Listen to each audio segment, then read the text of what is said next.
Κουπί. Εγώ τραβάω κουπί από το 1453 όταν έγινε η άλωση της Κωνσταντινούπολης από τους Τούρκους.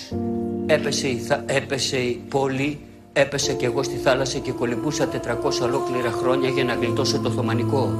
1821 με γλιτώνει ο Κολοκοτρώνης, καβαλάω το κουπί για να βγω στη στεριά και το 1832 δικάζουν τον γέρο του Μοριά και βλέπω αυτό που με γλίτωσε να το βάζουν φυλακή και εγώ τράβαγα κουπί. Βλέπω Άγγλους, Γάλλους, Πορτογάλους να μας φέρνουν Έλληνα βασιλιά εισαγόμενο από τη Γερμανία και εγώ τράβαγα κουπί. 1920 ο Βενιζέλος ονειρεύεται τη Μεγάλη Ελλάδα. Τραβάμε για Μικρά Ασία.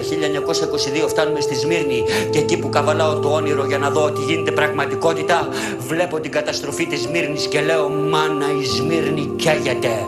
1936 έρχεται ο Μεταξάς, μου βάζει ρετσινόλαδο και εγώ τράβαγα κουπί. 1940 γίνεται ο Αλβανικός πόλεμος, ρίχνουμε τους Ιταλούς στη θάλασσα. Λέει ο Τσόρτσιλ από εδώ και μπρος θα λέμε ότι οι ήρωες πολεμούσαν Έλληνες και το 45 στη μοιρασιά μας λένε έχουμε χεσμένους και τους ήρωες και τους Έλληνες. 46 μας βάζουν να σκοτωθούμε μεταξύ μας. Πατέρας σκοτώνει γιο, αδερφός σκοτώνει αδερφό, φίλος σκοτώνει φίλο, μάνα σκοτώνει γιο και εγώ έβλεπα και έκλαιγα. 1967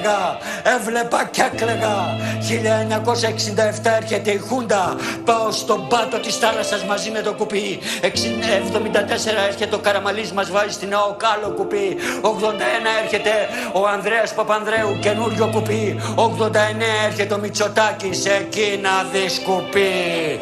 Φεύγει ο Μητσοτάκης, έρχεται ο Σιμίτης, φεύγει ο Σιμίτης, έρχεται ο Κωστάκης ο Καραμαλής, φεύγει ο Κωστάκης ο Καραμαλής, έρχεται ο Γιωργάκης, του λέω τι γίνεται ρε Γιώργο, τι γίνεται ρε Γιώργο, χανόμαστε, τι να κάνω μου λέει, παρέλαβα καμένη γη, τι λέτε μωρέ, ο ένας παρέλαβε καμένη γη, ο άλλος παρέλαβε χάος, τώρα τι κάνετε ρε, πείτε μου τι κάνετε, να σας πω εγώ τι κάνετε, εγώ θα σας πω τι κάνετε.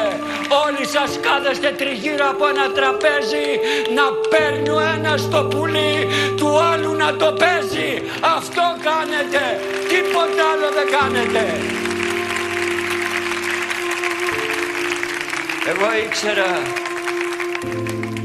Εγώ ήξερα κυρίες και κύριοι ότι στις φουρτούνες φαίνονται οι καλοί καπεταναίοι, ενώ εδώ στις δικές μας θάλασσες τις φουρτούνες τις φέρνουν οι ίδιοι οι καπεταναίοι.